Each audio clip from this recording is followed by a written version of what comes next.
Okay, everyone, we're back, and let's try a group problem. So, once again, grab a stuffed animal, grab your favorite figurine, grab your, I don't know, lucky rock, whatever it is you have that you hold dear. Keep it close. Today, I'm going to use a little Christmas tree eraser. That will be my group for today. So, what we have is a rigid bar supported by an axial bar.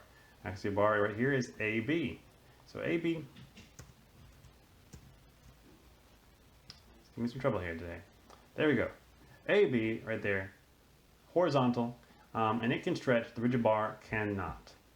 An axial bar has an area, cross-section area of 275 millimeters squared, a modulus elasticity of 200 gigapascals, and a thermal coefficient of expansion of 11.9 times 10 to the negative 6 per degree Celsius. And it has a pin connection at C, with a diameter of 25 millimeters, down here at the bottom. It tells us that after the load P is applied and the temperature rises to 20 degrees Celsius, the total strain in the bar is measured as 925 microstrains. 925 microstrains. As a note, we're going to have to assume that that's meant to be rises 20 degrees Celsius, not rises 2, because it didn't tell us an initial temperature. So what we want to know is the magnitude of load P and the shear stress in pin C. Okay, well, a lot to do here. So, as always, I'm going to give you a few minutes, try it on your own, then come back and see if you did it right. So, 3, 2, 1, and you're off. Okay, so let's see how you did. So first off, we need to calculate the thermal strain, okay? Because we're looking at it. This is where the strain is measured. And if it changes temperature, well, it's going to stretch. Since it's rising 20 degrees, it's going to get longer. And also, this load P, if we think about it, it's probably going to cause a pull on this. So both of those are going to add up into that strain. Both of those are going to add up into that strain. Okay. So we calculate our thermal strain. Well, we know what the change in temperature is, 20 degrees Celsius. We know what the thermal coefficient of expansion is, 11.9 times 10 to the negative 6. And multiply that out to get 2.38 times 10 to the negative 4 strains. 2.38 times 10 to the negative 4 strains.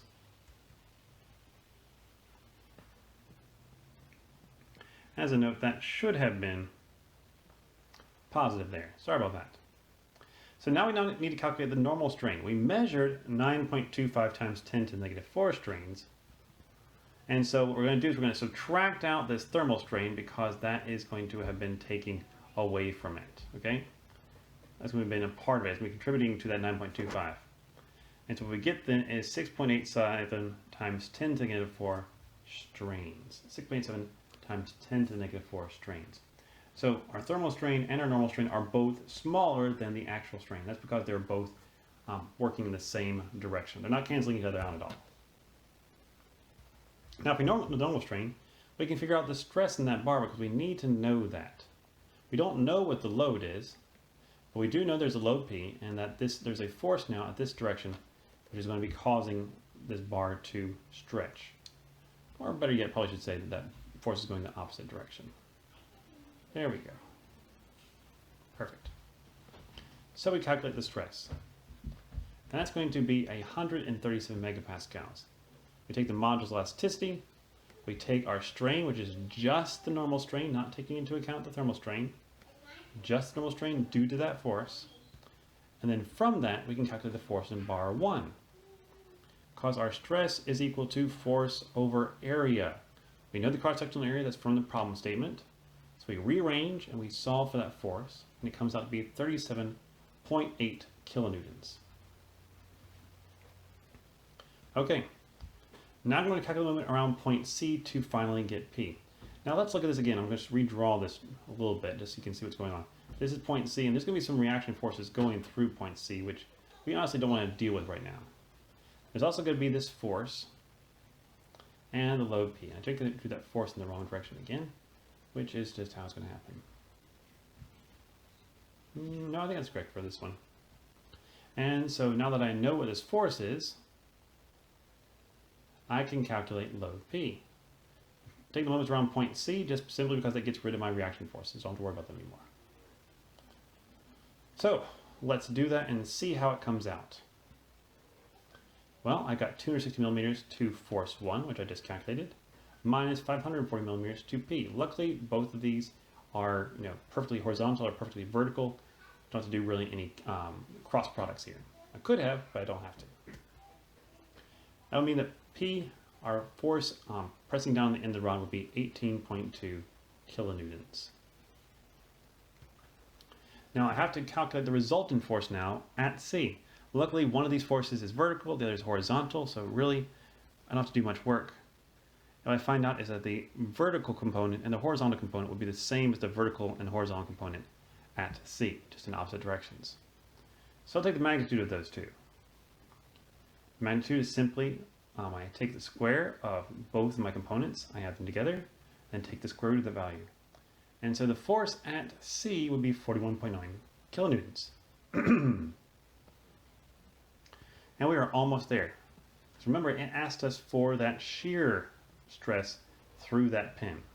Okay, we got the load, now we need the shear stress. So last thing is finally, we know what the shear force will be. And you're like, wait a minute, half the resultant, why is that?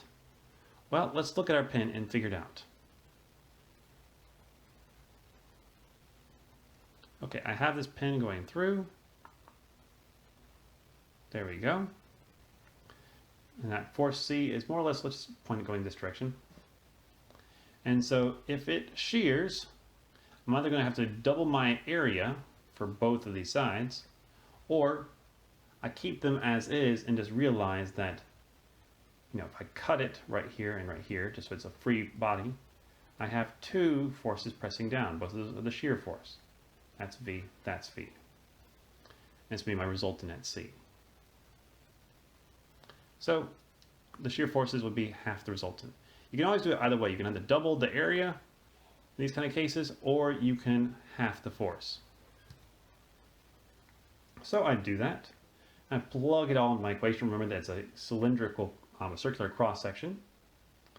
And so I use my area formula for a circle. What comes out to be is the shear stress would be 42.7 megapascals. 42.7 megapascals. And that is it. Yep, we solved it. So I hope this made sense. I know there's a lot of steps here, but they all are pretty much the same. You'll see these over and over again, so please look at this example. Look at the steps we followed. Remember that the strains add together or they subtract from each other depending on what's going on. You have to take that into account for most of your problems. So thank you. Thank you so very much for listening, and I'll see you all next time. Have a wonderful day. Bye-bye.